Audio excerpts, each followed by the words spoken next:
Hello and welcome to another video on my Raspberry Backup channel. In this video I want to talk about the different backup types which you can choose with Raspberry Backup. And I want to give you some hints which one would be the right for you.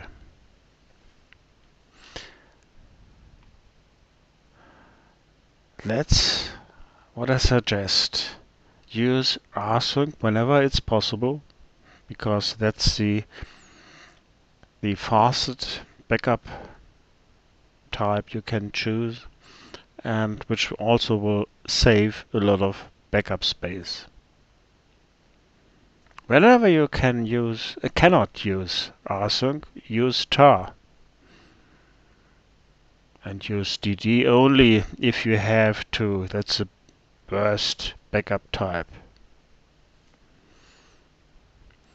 So why do I think you have to decide between these different backup types?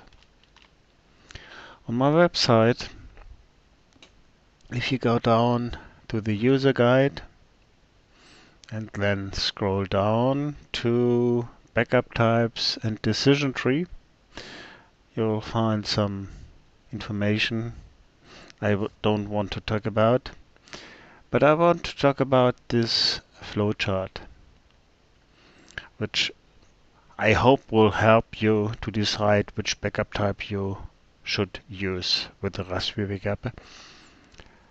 So the first question is, do you want to restore on Windows? If you have to, okay, then use a DD backup, but again, use it only if you have to. There are better ways to backup your Raspberry, and I also described in detail how to restore a backup on a Raspberry on a Linux system. So please visit my other video which describes how to restore a backup, and this should enable you to restore it also if you're not used to use Linux. So next question is, do I have a local backup?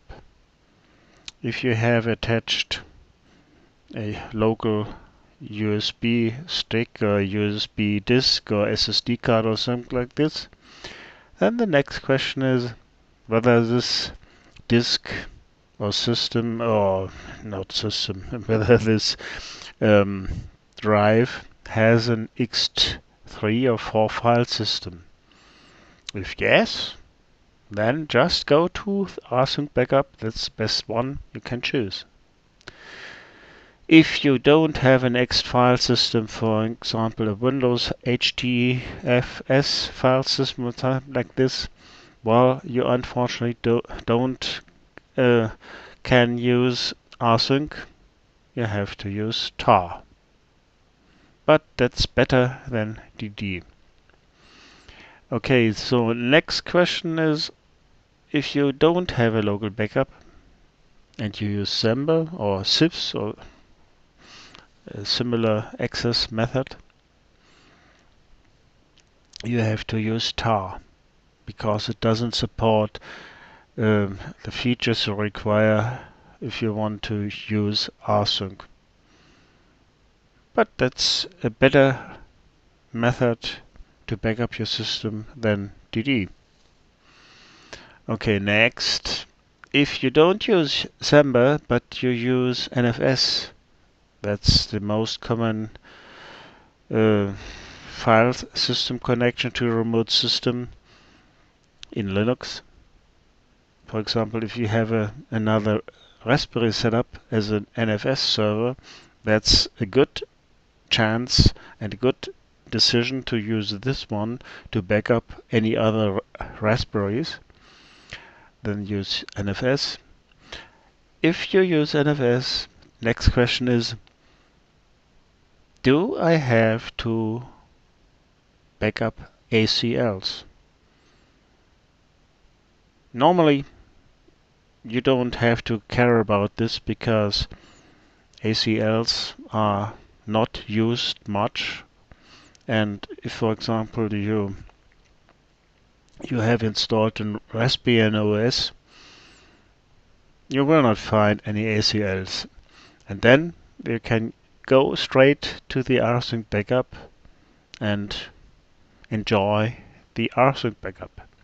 If for some reasons you have to store ACLs in your backup, okay, then you have to use the tar backup because rsync is not able to store ACLs in the backup, unfortunately. If you want to get more information about the file systems used on the backup space, then just click over here,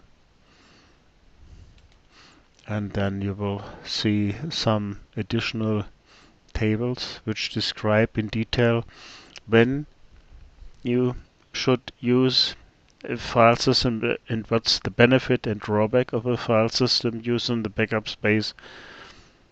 Just look up this information and decide which one is useful for you. Okay, so let's go back again. Use rsync if possible, use tar otherwise, and use dd only if you have to. That's my suggestion. Okay, that's it. Bye.